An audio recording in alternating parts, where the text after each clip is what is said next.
Hi everyone, and welcome to the Health Mastery podcast. My guest today is Scott Compton. He is the founder of EMF Warriors. He's expert in EMFs, and he's probably the best person to talk about this. He's actually one of the three founders of EMF Warriors. And Scott, can you introduce yourself in a little bit more details? Sure. Yeah, I'm like Daniel just said, I'm one of the founders of EMF Warriors. We created the group about a year and a half ago. And we just wanted to like message out to people like the issue that intersects people's health, especially, and just like the fields and frequencies going on in their lives that they might not have any clue about. So my background, I used to be a biologist at Stanford University. I've been in technology for the last 23 years, and I have pretty well. I've followed the science of quantum biology, of chronobiology, of genetics, epigenetics, mitochondrial functions, all kinds of stuff in the last like 10, 15 years as a hobby. So I just do it because I love doing it. And because of that in my own electrosensitivities, I'm actually sensitive to the EMFs. So I started getting sensitive to them back in like 1996, 97 area of my life. So quite a long time ago, over 20 years ago. And how this Um, thing happens basically? um, my sensitivities are interesting. They are more up in my head, like in my eyes and in my ears. So I'll get more tinnitus when I'm in like lower or higher electrical field, like magnetic or electrical fields or microwave radiation. If I use the phone closer to my head, even for 5 minutes, I could get tinnitus or have the risk of having like an eye rupture in the back of my retina where I will have problems because I'll start seeing spots and stuff in my vision. So over the years, I've done all types of hacks and like biohacks and mito hacks, even like things where I'll now to this day, I really don't have many problems in my ears and eyes because of what I do and how I live. But other people, I'm sure, are suffering from all kinds of ailments. I mean, the most common form of like electromagnetic hypersensitivity would be feeling tingles. Like if you have your phone in your hand, you feel tingles in your fingers as you have that phone active. Like that's a very common symptom that people get, or they feel like brain fog, or they get a headache, things like this when they get exposure to different EMFs. Does this come from biology or we somehow get a disease about It's it? still, yeah, in the medical literature and in the science, it's still an ongoing investigation, like a Sherlock Holmes kind of process going on, because there are people, like some percentage of the population, and people think right now it's somewhere between 12 to 20% of the population will experience direct feelings of having electrosensitivities. Um, I think it's actually a larger number, and it has to do with the accumulation of just using tech day in and day out and exposures over time. So, like in my case with my eyes and my ears, like I in the 1970s, I grew up like with televisions right in my face, watching Saturday morning cartoons and like playing the old video games like the Atari 2600, right there with the screen and then I slept in a waterbed for over 12 years. And waterbeds, because of the heater systems in them, will produce electric fields. To step back a bit, EMFs are electromagnetic fields. And EMFs also, because they're fields, they're along the EM spectrum, the electromagnetic spectrum, there are different frequencies along that spectrum. So like an electric field that comes off of our power grid that's like there, I think in Europe is 50 hertz and over here is 60 hertz in the US. Those lower frequencies produce like electric fields, even like with a plug cord in or a plug into your wall, and it's actively in your wall and the circuit breaker is on in your wall. That cord will have an electric field associated with it. Like for instance, you have a lamp plugged in, you can measure with a device and see the electric field all along that wire and even up to the lamp in a pretty strong electric field, typically maybe 10 to 50 milligauss field that you can measure. Now, the moment you turn the lamp on, a magnetic field also appears with the electric field.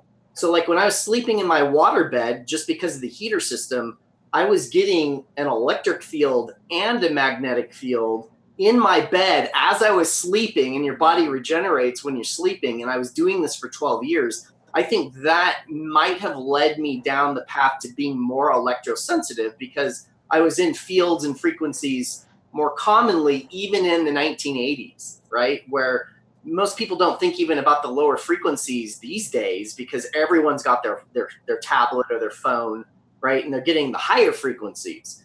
And blue light that comes off, like the screen we're looking at right now, the blue light, as you know, that comes off of these screens is a form of EMF. I mean, it's a non-native EMF. It's just again, it's higher in the electromagnetic spectrum.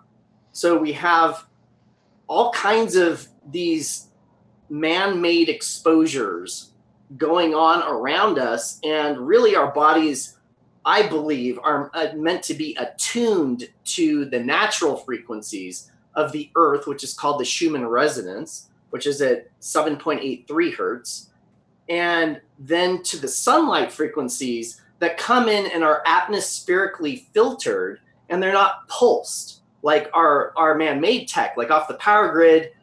Things are pulsed that come off, and the electromagnetic field flips. And the frequencies we get from the blue light, like, even like the flicker effect, like from the Iris program that helps to mitigate that, like that flicker, that pulsing element is like not in the sunlight. So our signaling systems in our biology, I think we're going to discover more and more and more in the science as it rolls on, that we're more attuned to not having this breakup in this modulated light or this really weird waveform of light. We're more used to this constant flow of light into our biology for our health. So to return a little bit backwards, EMFs are actually light which we can't see. Is this correct? It's okay. So the best way, the high level way I like to present this to people that this sounds complex, is just thinking about Einstein's relativity formula, or not relativity, but Einstein's formula that E equals mc squared, which is energy equals matter or mass times the speed of light squared. So the equivalence, these things are equivalent. So energy, light, and mass are all equivalent to each other. So when you have like electromagnetic fields, you have a component of photon packets that are coming at us, but with energy on the photons. So it's like energy and light combined, this interesting form, depending on the state of the energy that's coming in on it. So this is like how we get all plants to grow on the planet, right? Because we have the sunlight, the photons coming in with energy that's growing the plant. And also the sunlight's beneficial for us in doses, like the dose size is everything, right? So that's what we're trying to expose to the whole world and the public about EMFs, is that, do you actually know the dose size that you're getting in your environments with these non-native electromagnetic frequencies? And is this a bigger problem in the United States than it is and other parts of the world, because you thought that there is difference hertz rate of the flicker and the EMFs? Yeah, so this gets into the complexity of the issue, where, for instance, like there in Europe, like you have a 50 hertz power grid, just the low level frequencies of all of your appliances that you plug into, where we have a 60 hertz power grid. Just the fact that you're absorbing a 50 hertz grid, I'm absorbing a 60 hertz grid, the questions in the biophysics now start to come into, like, well, what is it in our bodies that use 50 hertz or 60 hertz or different harmonics based on those hertz frequencies? So you go 50 hertz, 100 hertz, 150 hertz, 200 hertz. So it turns out and I don't like, I've heard through various sources that the mitochondria at the fifth cytochrome, which is the end of the chain of the mitochondria, we have this rotor that spins for our energy generation of our ATP. And because many people believe the spin rate is around 100 hertz, it's possible, I'm not sure, but it's possible there might be interactions because you're in a 50 hertz grid over there, and then your mitochondria, if they are optimally trying to spin at 100 hertz, as like Dr. Douglas Wallace has implied, then what happens to our mitochondrial energy production, for instance, in the body, right? And then like in Robert O. Becker's works, who pretty much through the 1960s really started to look into these, the regeneration systems, like how you grow bone in humans. And these really important aspects, like the fact that he was nominated. Here's a really interesting thing about light. He was nominated for a Nobel Prize because of his discovery that bones are actual natural LEDs, like they're light emitting diodes in the red light spectrum are bones. So like, can you repeat this? Yeah, like Becker, one of his Nobel Prize nominations was for his discovery of how our bones are actual natural LEDs. They're lights. They're LEDs. Is it because of the phosphor or something like this? It's because of what's called the piezoelectric effect, where if you stress bone, the mechanical energy is converted into electrical energy when you put stress on your bones. And this emits light in the infrared range. It's pretty amazing stuff. Like, so like when you think about, like most people like listening to this live stream might be thinking, wait a minute, what about all the biochemistry and all this other stuff going on? Well, yes, biochemistry and genetics, all this stuff matters as well, but it's like kind of a slice of the entire pie. And what a lot of people miss in their knowledge of in society, what we usually absorb from the media or other scientific sources is we only hear the biochemistry.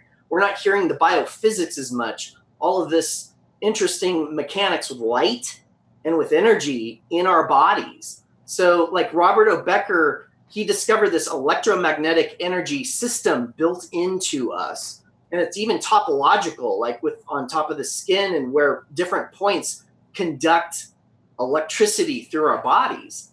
And this electromagnetic energy is ultra weak. Like you really can't detect it with typical means. You have to have very sensitive machines to detect this very weak electrical energy. But this what's called EE, the electromagnetic energy, is a driver. It's like a gate for different signaling systems and processes in the biochemistry. So if you remove that out of the equation, only focus on the biochemistry, you're not getting the whole biology of how we are creatures of light, we're creatures of energy, and we're creatures of matter. That you can't like remove any of those aspects from what we are. But what is our modern health? Like our modern hospitals, our doctors, our trained doctors don't know much about EMFs. So we have a big disconnect that needs to like be unveiled to the world in the coming years to cure or reverse a lot of these modern diseases a lot of people are experiencing. And now the whole flood of the non-native frequencies into our environments are now helping to have various dysfunctions in different mechanisms in the biology. And that's where the science needs to go to like start connecting the dots between electrical and magnetic and radio frequency and microwave. Like every cell phone on the planet is in the microwave part of the spectrum. So it's honest to say that if you put a phone up to your brain, you are microwaving your brain at way lower intensity compared to a microwave oven. And it's at a different frequency as well. Typically, they're like 600 to 900 megahertz versus a microwave oven that is at 2.45 gigahertz. But regardless, now that you know that the electromagnetic energy in the body that we use is ultra weak, it doesn't take a lot of intensity to have biological effects. And that's what's missing again from the narrative, from industry, from everyone else in the world that say that, well, we have these standards set, and the standards are set quite low in the intensity, and having this cell phone up to your brain doesn't like emit that much EMF. Well, they're telling you relative, but they're not telling you the amount of the very low amounts of energy our bodies actually use to actually drive biochemical processes in the body. So really, there is no established safe level of non-native EMF at this point, because there is a potential of biological interaction with all of this stuff. And what was the hertz rate of the mitochondria and the Schumann resonance again? Is it the same? No. So the Schumann resonance, you're saying the hertz rate? So yes. You asked? So the Schumann resonance is right around 8 hertz. As a matter of fact, it's at 7.83 measured. And this was done like back in the 1950s after a teacher, his name was Schumann. So the Schumann resonance is named after this guy who discovered that the entire planet pulses this resonance, right, at 7.83 hertz. But the interesting thing is that in the last 10 years, we've been seeing fluctuations even in Earth's pulse, where it's a little, makes you kind of go, like, why is the Earth itself like pulsing potentially at a slightly different rate, and then it will come back down back to that Schumann resonance from time to time. So there are other things probably at work that we don't know about. But the mitochondria, that spins at 100 hertz. And as a matter of fact, Roberto Becker's works show that most of the regeneration processes in the human body are between 1 to 30 hertz, kind of in that whole range, that lower range under 50 or 60 hertz. Like 1 to 30 hertz is where a lot of our regeneration programs for our bone, for our tissues, for our organs, for our brain, like a lot of these are in that area. And just mentioning the brain, like our more of like our sleeping alpha waves that are in our brain are exactly the Schumann resonance at 7.83 hertz. So our alpha waves we produce as humans is equal to the beat of the planet, of the Earth, and our like beta waves and other waves in us will go up from that 7.83. Actually, it can go down even lower than 7.83 in like meditative states, and it can get up into really higher ranges, like more into the 60 to 80 hertz range when the brain is really active in certain places. So the brain kind of has this variance depending on circadian rhythm, like what time of day it is, what the brain is like at and pulsing at as an electric organ. We have to we have to start thinking of our heart and our brains as electric organs, because we can measure with a like a squid machine, we can measure an EMF field that comes off of our brains. It's like this ultra weak EMF field, but it's like it goes out 3, 4, 5 feet away from our brains. And then from our hearts, we have a much larger field that can go out like even 10 feet or more from our hearts, measured on some of these machines.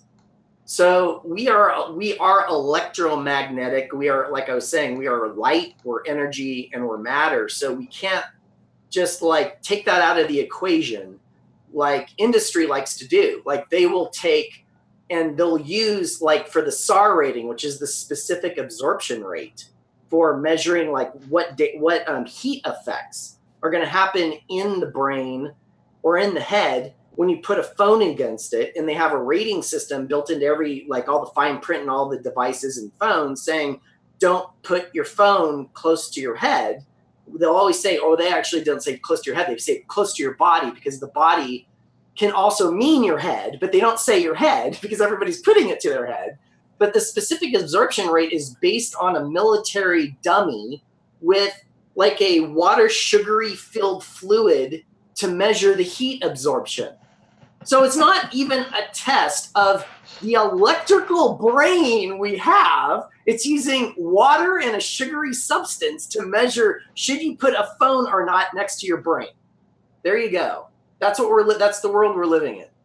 So what is actually the interaction between the EMFs and our brain and body? How does it happen? The interaction. So our brains are electrical, so it's naturally producing these fields from it. When you put a phone against it, we have to like start diving deeper. This might get a little complex. I'll try to keep it so people understand. When you put like a frequency, an EMF against your head or your lungs or down here, right? You're holding it down here and you're like surfing the internet and you have it next to your gut or your kidneys or your testes or your ovaries, then you have to look, okay, the basic unit of life is what? A cell. So you have to start looking now at a cell and what happens to a cell when you have EMFs hitting a cell. And on the outside of cells are mainly, the outside cell membranes are mainly made of fats. And they're like phospholipid bilayers. It's like a technical term, but like the fats that are surrounding the cell are also very hydrated well, and they have little pores like in those cell membranes that have different receptor sites and different channels for things, for like having like different electrolytes going in and out of the cell for different homeostasis of that cell. And when an EMF hits that cell, we can see in the science that on the what are called voltage gated calcium channels, this goes back to Dr. Martin Paul's works, we can see a disruption happen where calcium can flood into the cell and make the cell more volatile, and more damage can happen because then you can produce more free radicals with different EMF exposures. And when there's more free radicals and not enough antioxidants to compensate for the free radicals, which is kind of a measure of redox potential, then you have the dysregulation, the dysfunction of the cell, and the energy doesn't work as well in the cell over time.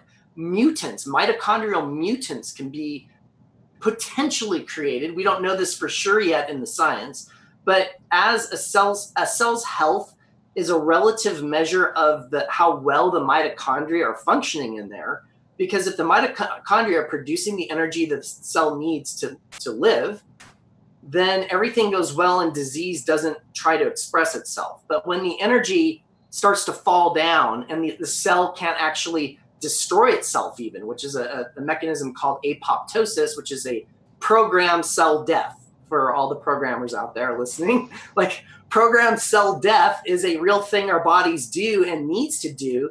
About 10 billion of your cells per day naturally go through programmed cell death as a healthy mechanism to purge out all the old crap and to make new daughter cells so the cells function and run with good energy again. Just like you want your car to run strong with good energy, the moment it starts sputtering and going bad, you have to take it to the car shop. Yeah, it makes sense. So it's not like the wireless electricity when the two fields collide and produce electricity, but it's more like producing free radicals. Is that correct? That's one of many mechanisms that we're seeing in the science where, yes, that when you have the EMF interacting with a surface of a cell, those voltage gated channels start becoming just more chaotic, and they can't control the flow of the different elements in and out of the cell like they normally should control. As a matter of fact, after an EMF exposure, we're seeing that there could be a time frame after an initial exposure where the cells are still disrupted after that exposure. So like another mechanism is like the blood-brain barrier that prevents a lot of the heavy metals and toxins and things from entering your brain. Again, if you put a phone or a microwave frequency, I should say, because phones produce microwave frequencies, you have certain types of frequencies, and like the pulse, like all the variables of the frequency needs to be also figured out in the science as well. But like just looking at a typical frequency against some of the brains of people, we see the blood-brain barrier is disrupted as well from this stuff. So a person that, let's say, had been talking or been using a device around the head, and you have a disruption, that can allow more heavy metals and things to get into places they're not supposed to go into in the biology. So we have a real problem where science is not, like, there hasn't been a lot of funding or a lot of science that really like demonstrates like hundreds and thousands of times over again. Like there is science that shows this happening, but like we have to get more of the funding and the biology and where the money is being poured into the biophysics as much as the biochemistry. So people in labs and research labs are getting their money for like looking at specific, like just mechanics of like, okay, well, what happens like to this voltage gated calcium channel with the calcium going through it, but they might not be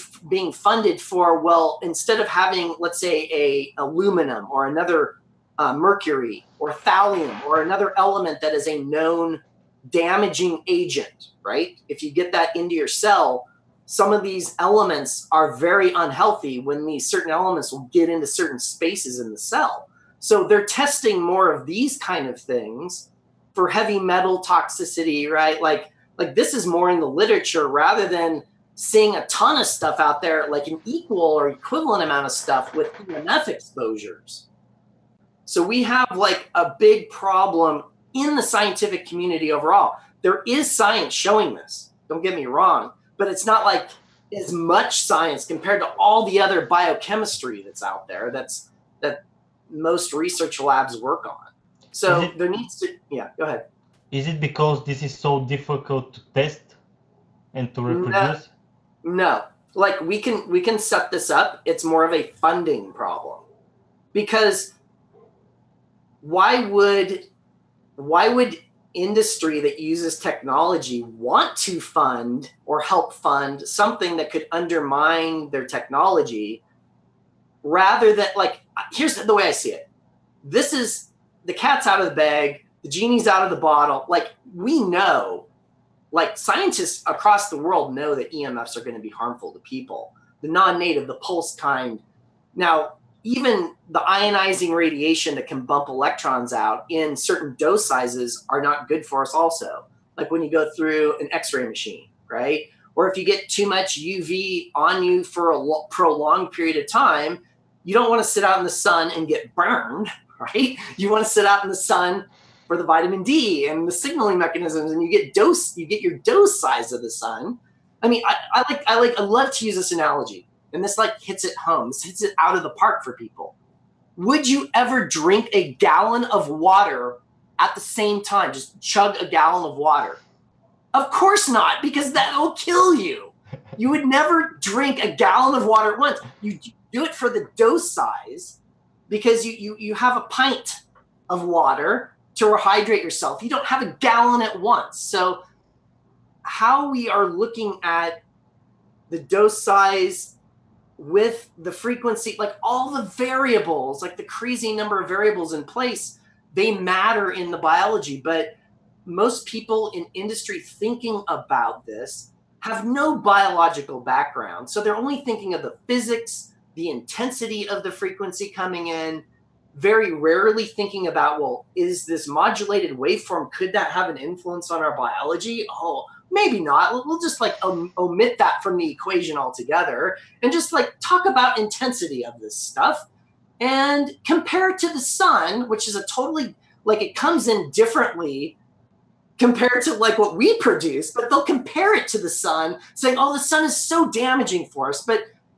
yes, it's damaging at the right dose size. It's not like it's healthy at the right dose size. So this is what we have to like start looking into and being honest about how the biophysics works in biology. And most people don't have that background to like think about those details or those variables.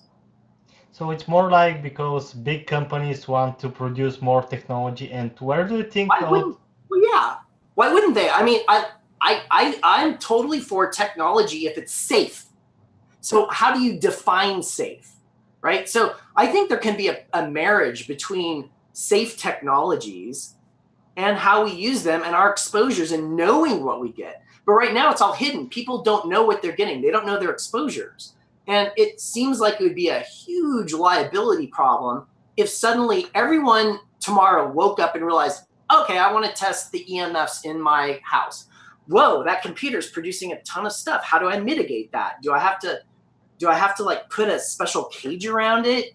Why wasn't this PC built with a cage in the first place to help minimize the EMF, right? It starts asking deeper questions about how we're using the tech, how we're designing the tech, because if we can design this tech where it doesn't expose us to the EMFs as much, that's now a new market for all technology people in the world listening. You can go make tech that is designed to minimize EMF, and you have a market of people on the horizon that want to buy that.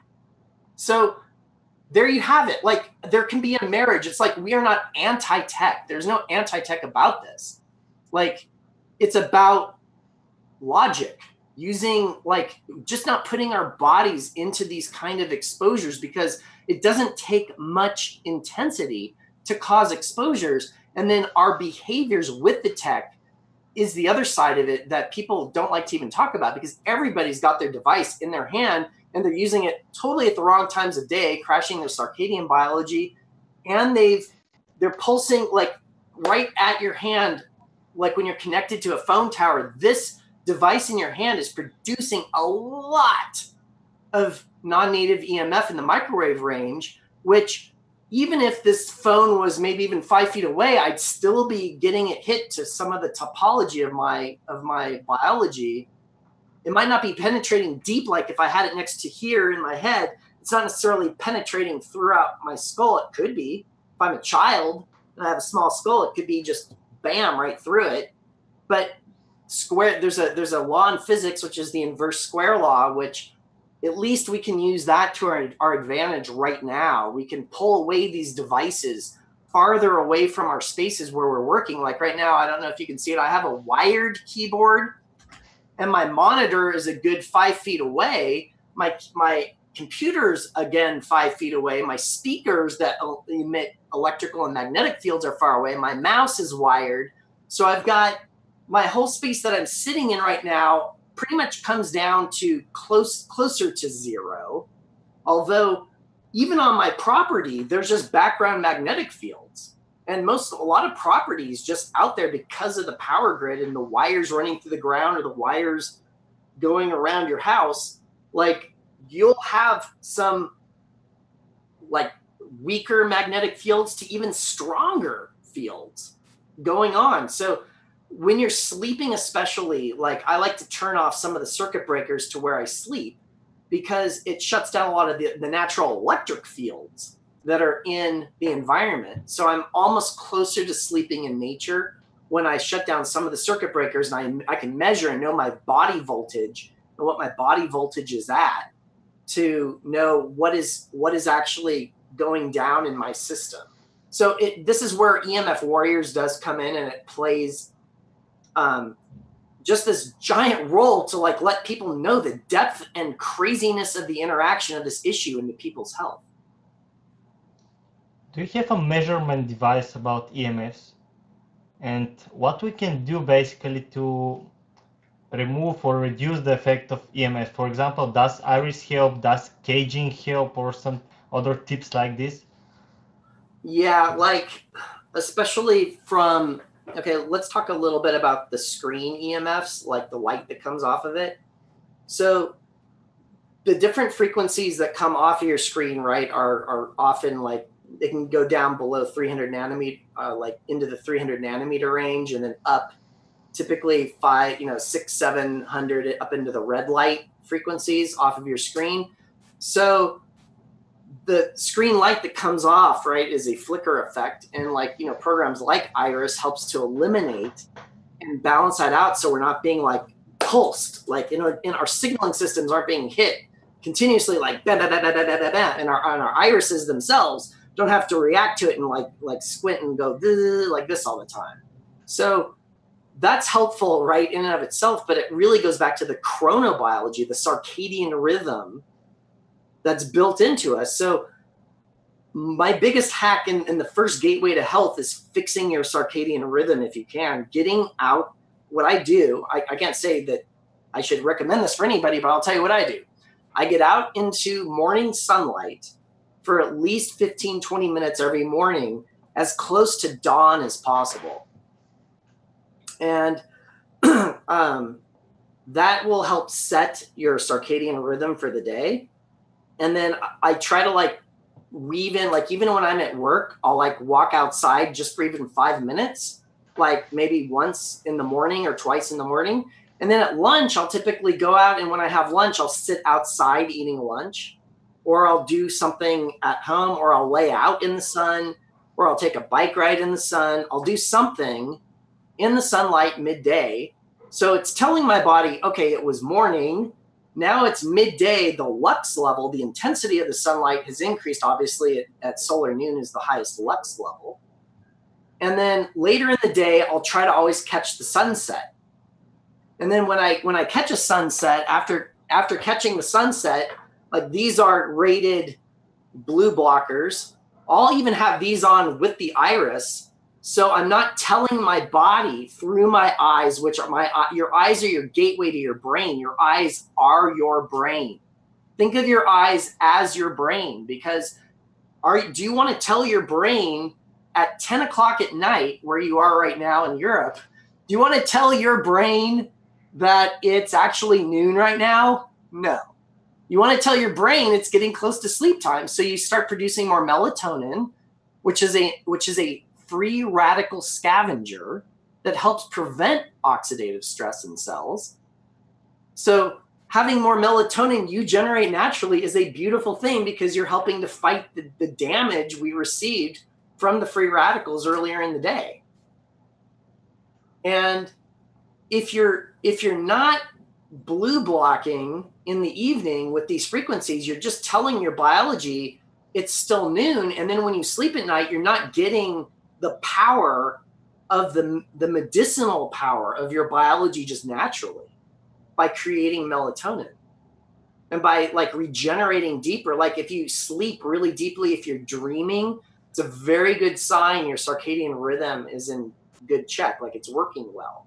If you have brain fog, if you're not remembering your dreams, there could be other interactions with either visible light that we're getting at nighttime, or not getting enough sunlight in the day exposures to triggering our biology to do a stronger circadian rhythm. Or even later at night, you could be sleeping in EMFs. You could have a smart meter outside your wall and it's pulsing in radio frequency. Or you could have your Wi-Fi router on nearby. So like I tell this to people jokingly, I'm like, if you're really looking to destroy your health, it might be a good idea you put your cell phone next to your bedstand. You have all your electrical plugs going under your bed. You can sleep on a wired mattress to help bring more frequencies to your body. You could put the Wi-Fi router in your bedroom instead of the office and have your Wi-Fi router on a few feet from your brain. You could do a lot of things with our man-made technology to make sure your sleep is really terrible. If you really want to do that, it's your choice. So you basically need to turn off everything, and this is actually what I do. I turn off the router and all the lights around me. But so it's a good thing to remember your sleep. Is this correct? It's like if you get your sleep down, that will just put way more years on your life, and you will like have more melatonin, more regeneration systems are going to be working throughout your tissues, your brain, your organs. The mitochondria can repair itself.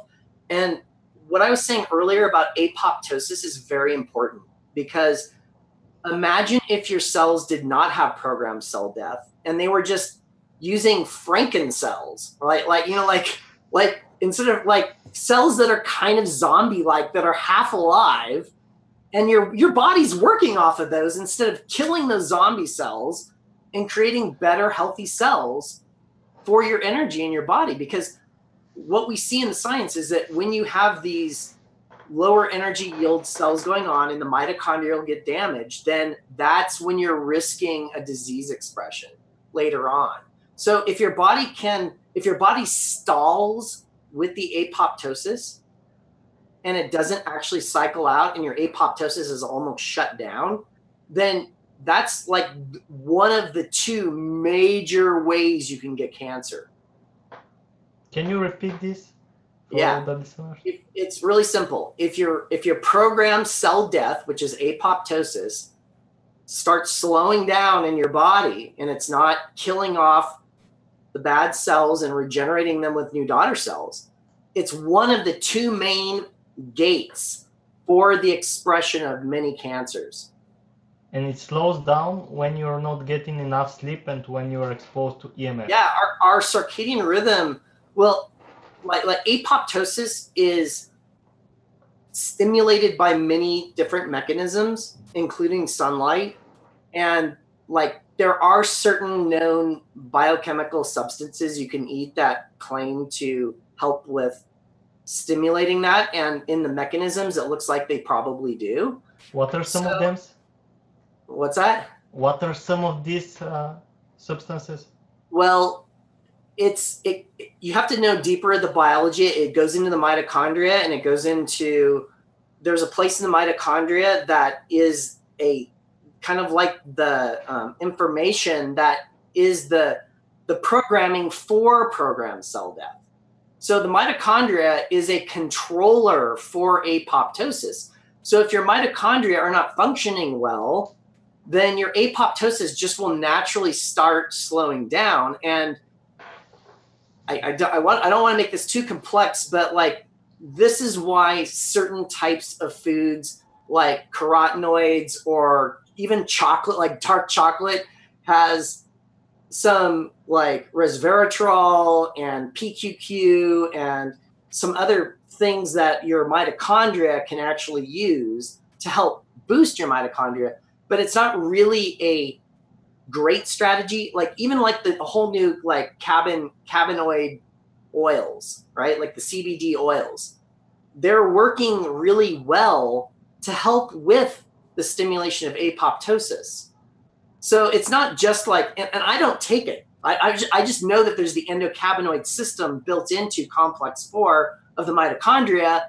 And it just so happens that people that do weed don't realize that they're actually like they're stalling a disease coming in because they're activating their mitochondria in another way, almost as a hack. It's like a biohack that they don't know they're doing, but they're craving it because they realize it's healthy in some weird way.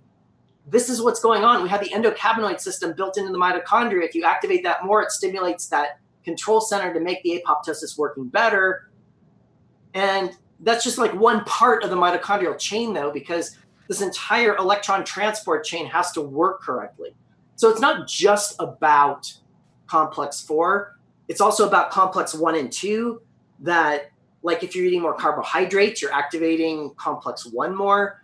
And when you're doing that, there's more free radical generation because of complex 1 compared to complex 2 when you're eating more fats.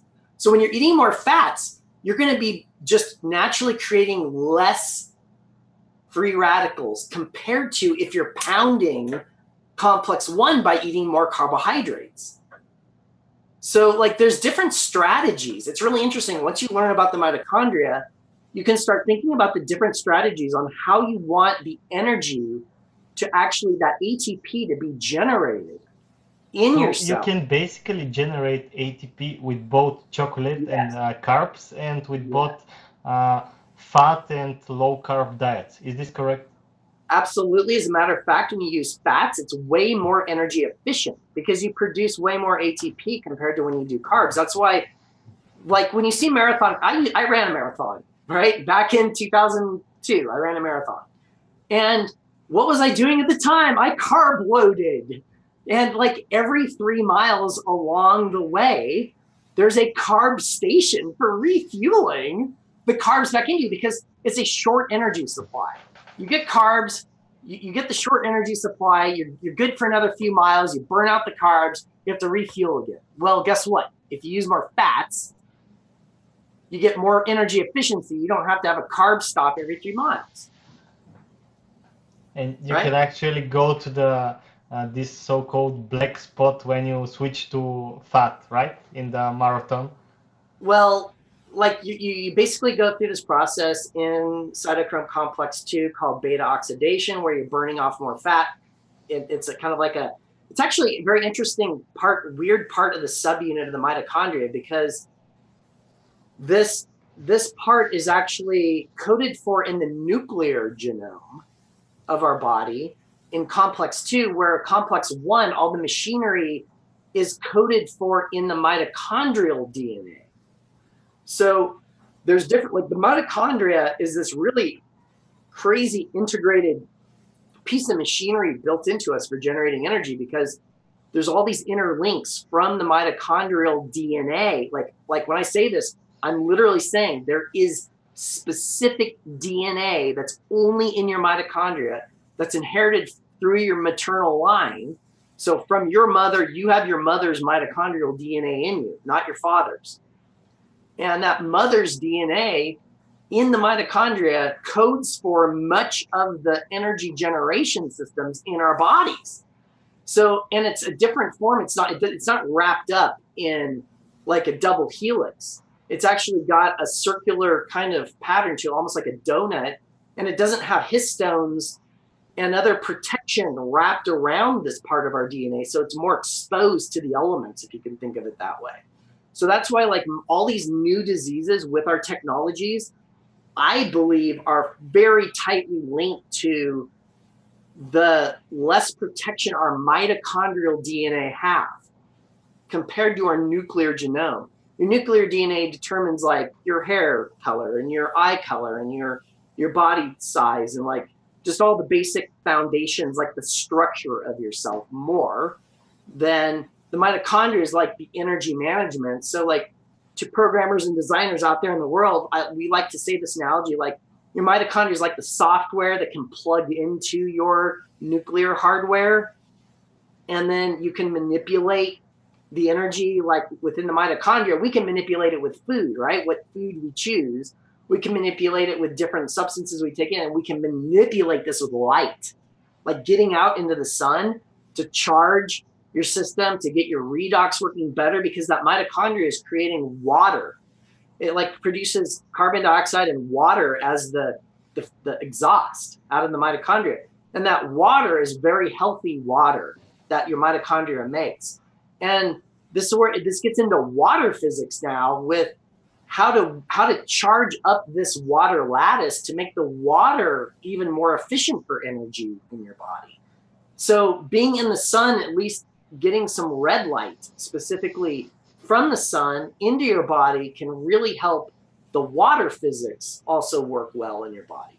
So it's like this biology is becoming this really complex, crazy thing, because there's so much, and it's like such a long learning curve that no one can get this in just digest it in a few weeks even, or a few months. Like if you really want to know what's going on to help your health, you have to really get making it a thing in your life that you want to like pursue, to like understand how all this is put together, because otherwise it becomes just a trust issue. You're going to say, well, I'm going to trust my doctor has this information, versus I'm going to trust maybe this researcher has this information, or this, like me, a past biologist who's been doing this as a hobby has this information. Like it becomes a trust level at some point where you're going to be like, is this guy like what he's saying, am I going to believe it? And if, in order to know if you believe it, you have to check out what the science says. You have to go to the scientific literature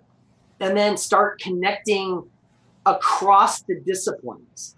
Like I was saying, like I was just talking about water physics before I was talking about light physics, and then the biophysics in the body, how this works. Like there's so much to learn about all this that I wouldn't expect a lot of people to really grasp what is going on for after 4, 5, 6 years, and even if they've had a biology or chemistry or science degree.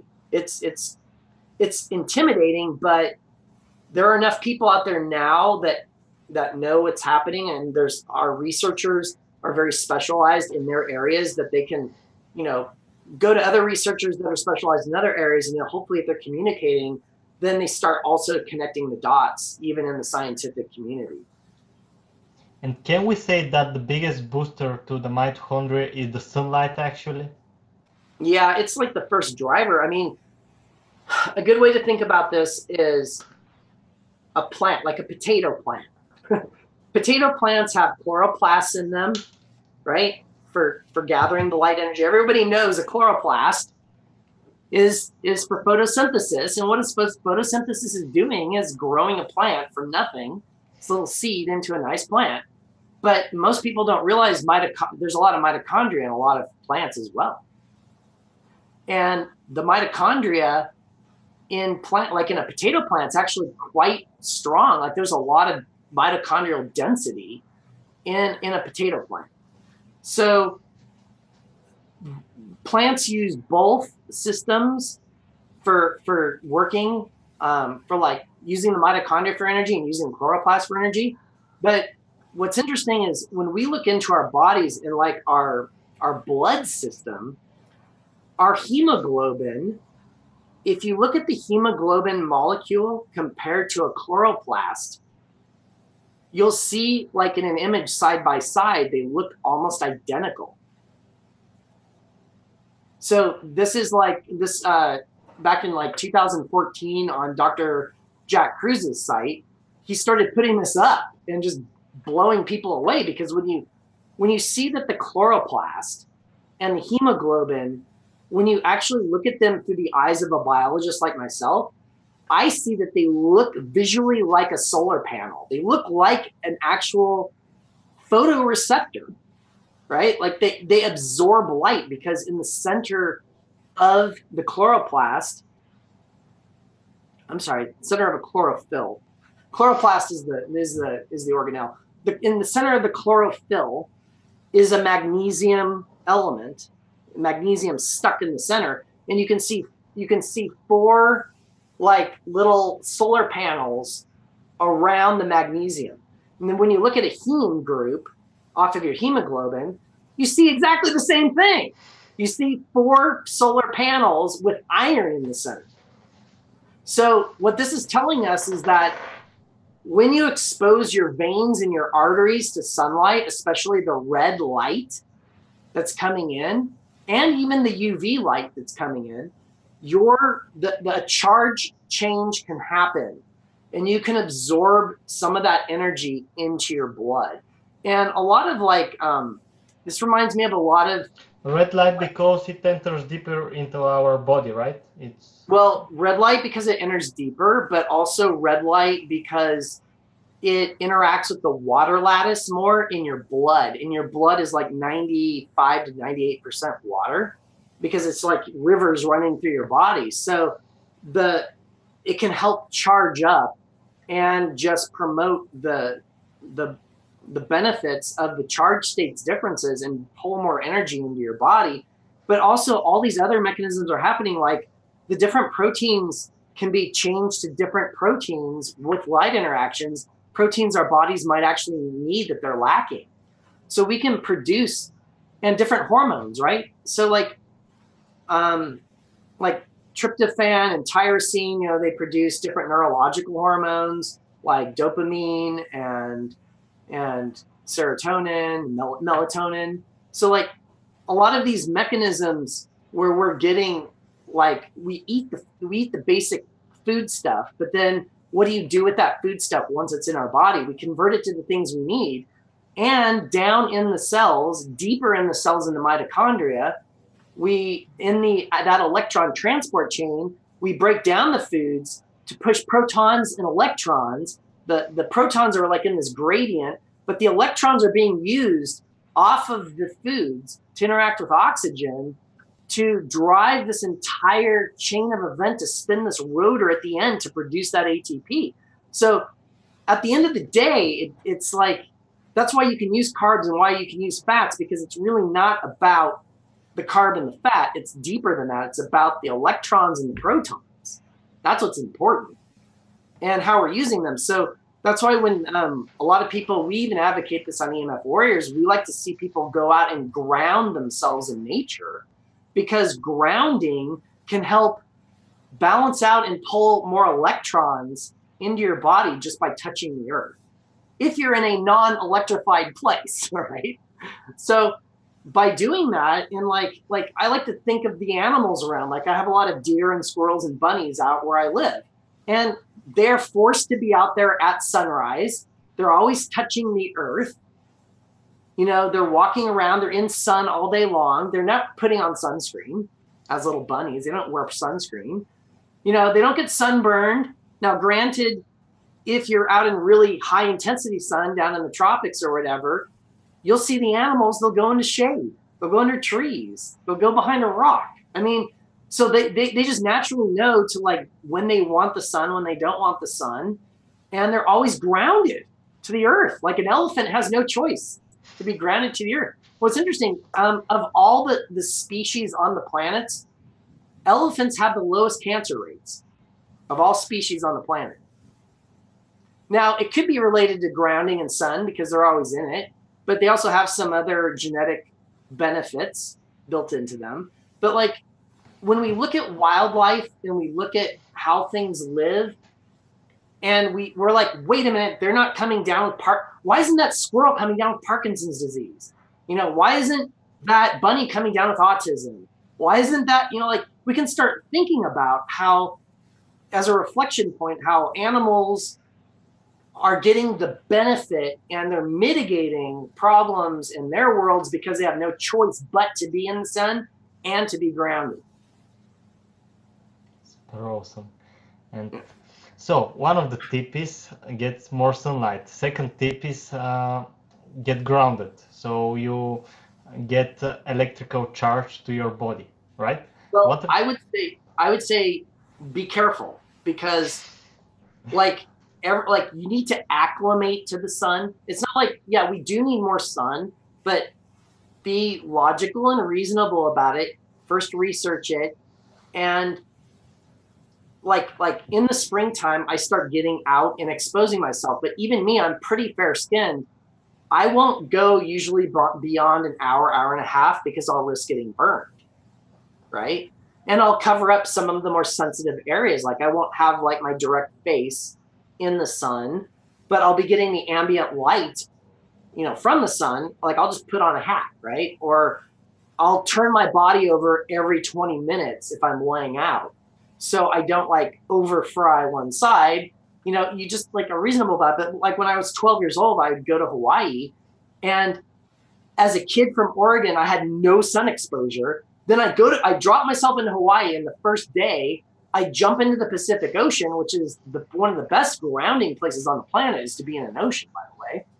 But I was in the ocean boogie boarding on a little like surfboard, and I was only out there for 20 minutes, but I got third-degree burns just after 20 minutes, because not only did I have the intense sun at 11 a.m. hitting me with the UVB rays, I also had the reflection of the water off of the Pacific hitting me. So I was getting almost double the exposure within just a very short period of time. And I remember that I had like welts and blisters on my face and like on my arms and everything, because I'm an unacclimated 12-year-old from Oregon, where you get no sunlight, and then I'm dropped into a place suddenly where I'm being fried. Well, so you have to think about how you're acclimating to it. And also the Hawaiians and the natural indigenous people and people that live in Hawaii, they have built up their resistances, right, to sunlight. So they're going to be able to stay out way longer, right, in comparison to, depending on what your skin type is and how acclimated you are over the seasons and everything like that. So just like you do need to take caution. It's dose size and the exposure, and then how your body reacts. And same with grounding. Like some places out there, you don't know what you're getting. There could be like lines running under the ground. Out on my street, 20 feet away from here, I have a line running on one side of the street. And there's like even EMFs coming out of the street, like pretty, like 50, 60 milligauss fields coming off of that power line that's down there, like maybe 6 or 7 feet under the ground. So if I decide, oh, I'm just going to walk out and ground myself, but you think you might be in a place where there is power going on, you could actually, like, are the risks of the power grid outweighing the risks of trying to get the grounding, right? So it's this modern world we live in, and like 200 years ago, you could just go out anywhere and ground yourself and it wouldn't be a problem. You wouldn't have to risk stray voltage. Like, it's actually kind of good in a city center that your shoes are rubber, right? So it's insulating your feet from you being in contact by touching, let's say, a light pole that has stray electricity, stray voltage going through the light pole. So if I was grounding myself and I touched the light pole, I could actually shock myself and have a blast of voltage coming through my body, and it could kill me. It could, if at a high enough level. So there are people that sweep, like there's city people that go around towns that sweep the town for stray voltage when it's too high, because there is regulation in a lot of cities across the world where you have to keep it below a certain level. They like to keep it below like 9 volts if they can, like a 9-volt battery. They'll try to keep it below 9 volts, but you could be out there and there could be like 120 volts out there. If you touch it, you risk like a heart problem, right? Or something like that. And even in certain swimming areas, like where there's boat docks and where boats fill up and they have electricity coming out onto the boat dock, in the water around the boat dock, there could be a lot of stray voltage in there.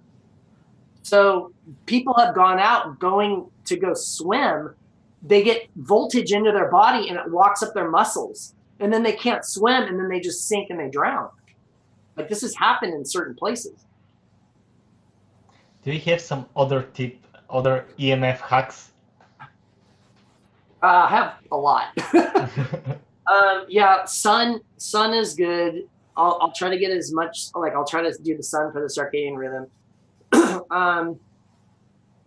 I try to hydration is really underlooked, I think. So getting a good, clean, non-fluoridated water source. I actually love, like, even from glass containers, because the BPA is in a lot of the plastic. I like to get Voss water because it's in glass and it's really cool because they're really long. But I don't know if you've seen Voss. They're from Norway, a Norway drink. We'll include a link and also a link about the doctor you thought about. Well, I like to get water from glass sources when I can, and from, like, knowing actually even the deuterium. Like, deuterium is another underlooked part of the biology, which I'll just talk about a little bit. Deuterium is naturally in our environment and in our oceans and in our water supply and in our foods. And we breathe in deuterium in the air. And typically on planet Earth, it's roughly about 150 to 165 parts per million of deuterium around us. Deuterium is an isotope, a stable isotope of hydrogen. Okay, so hydrogen is like a proton. It's like the number one element on the periodic table, hydrogen. There is a isotope, a different version of hydrogen that's naturally around us. That, like I said, it's like 160 parts per million, roughly. Like, I think seawater is measured at like 158 parts per million.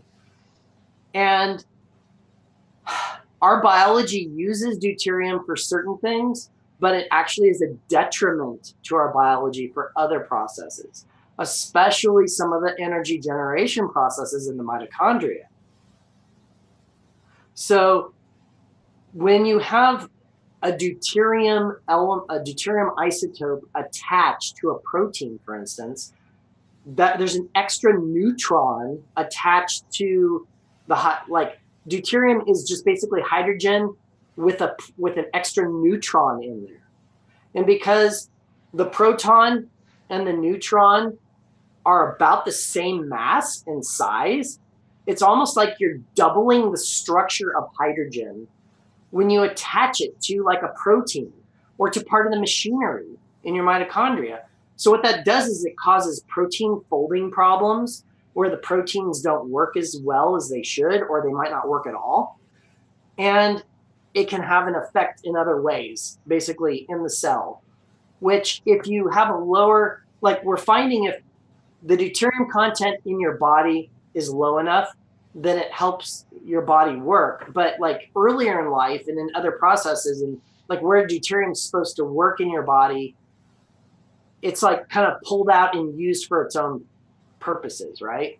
So if you get deuterium like deeper into your mitochondrial matrix, we know, like I've read literature in the science saying that it can hitch that rotor that spins.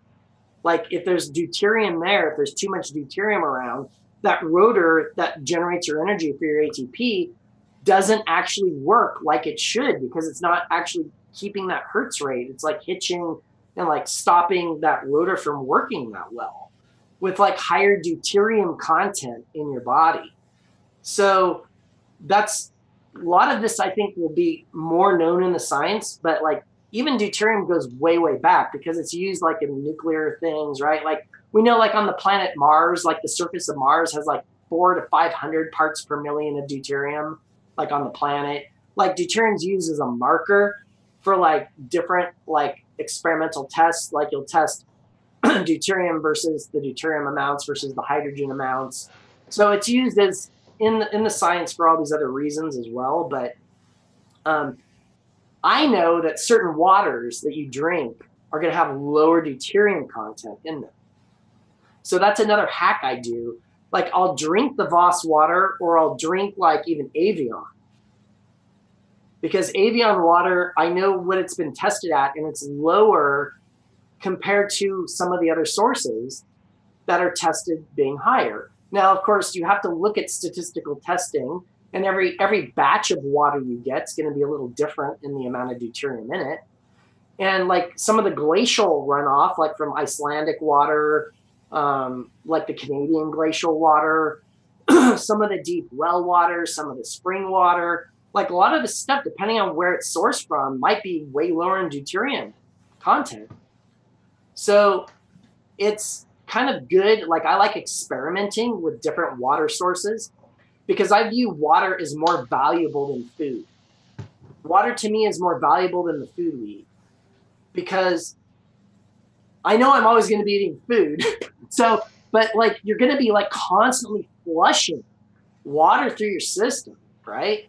Like we ingest so much of it that is, and the way the water physics work with the light physics, water is very crucial. Getting a really clean, good water source can really help health and really help the mitochondria and really hydrate the cells that are in your body. Super awesome, super awesome. I have actually a question for you. Do you want to make a second part of this, or you can say your other hacks in maybe 10 minutes? And I'm actually interested in making a second part, but I'm going to ask you if you want to do this. Well, yeah, I mean, there's a few other hacks that I do. I'll just like rattle them off. So some of the hacks I do, I increase the potassium in my diet. And I do that because of my electrosensitivities, because I know there's competition between the different channels on cell membranes.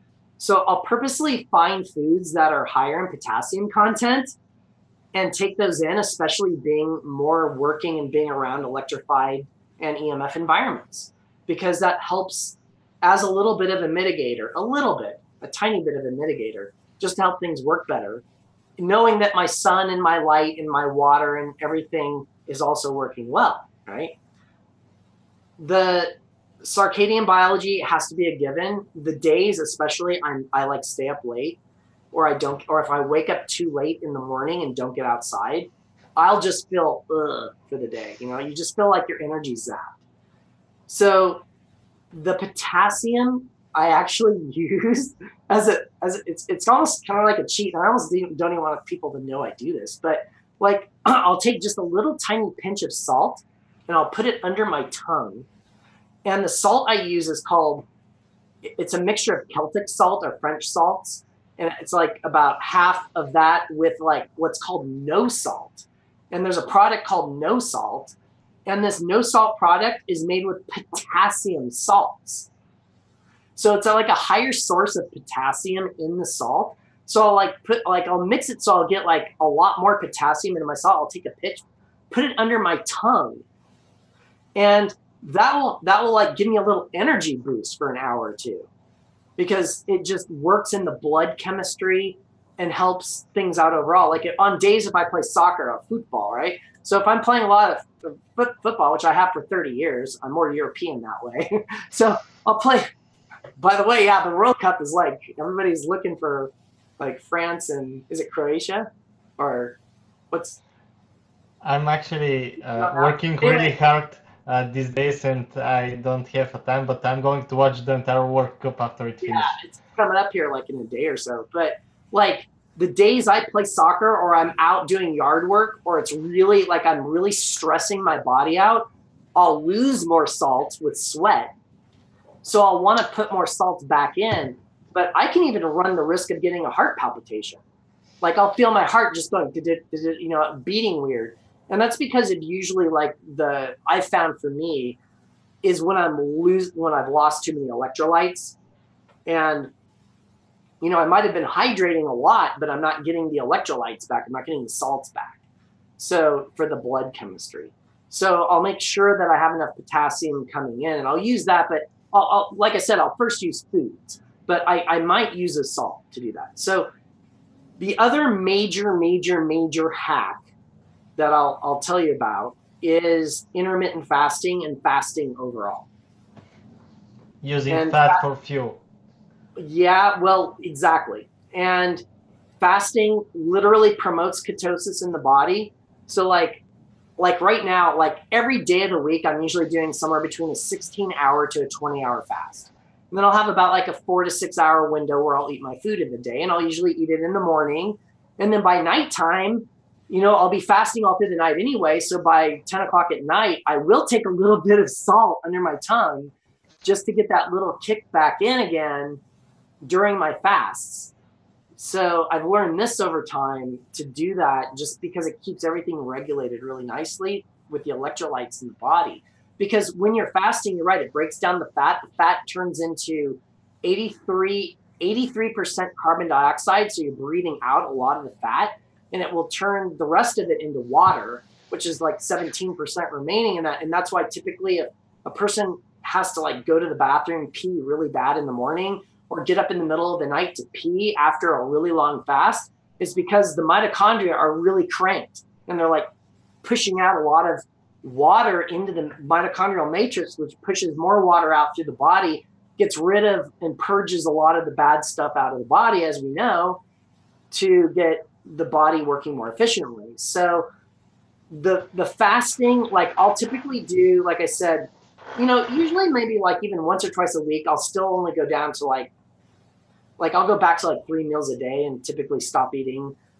always eat in the sunlight windows, but I might stop eating by 5 or 6 at night on some of the days I don't do fasting. But I have this pattern I do now. At the end of every month, I will always do at least a 2 to 3 day fast, like once a month. So that's been my pattern. And I've noticed that's working really, really well. And it's keeping the deuterium loads lower in the body. It's cranking up my energy overall. Like I probably like maybe on this video, I'm looking like, I'm erratic. I have so much energy, but it's early in the morning and I did have a little wedge of chocolate. So that's my excuse. Super awesome. Super awesome. Yeah. Think about the second part, because I think we need to finish. It's more than an hour, and when we share this, we will see if the listeners are interested in doing the second part. So my proposition is on the table, so think about it. I'm Yeah. leaving you with 1 minute to close for a closing statements, and I'm going to stop the live stream and the recording. Okay.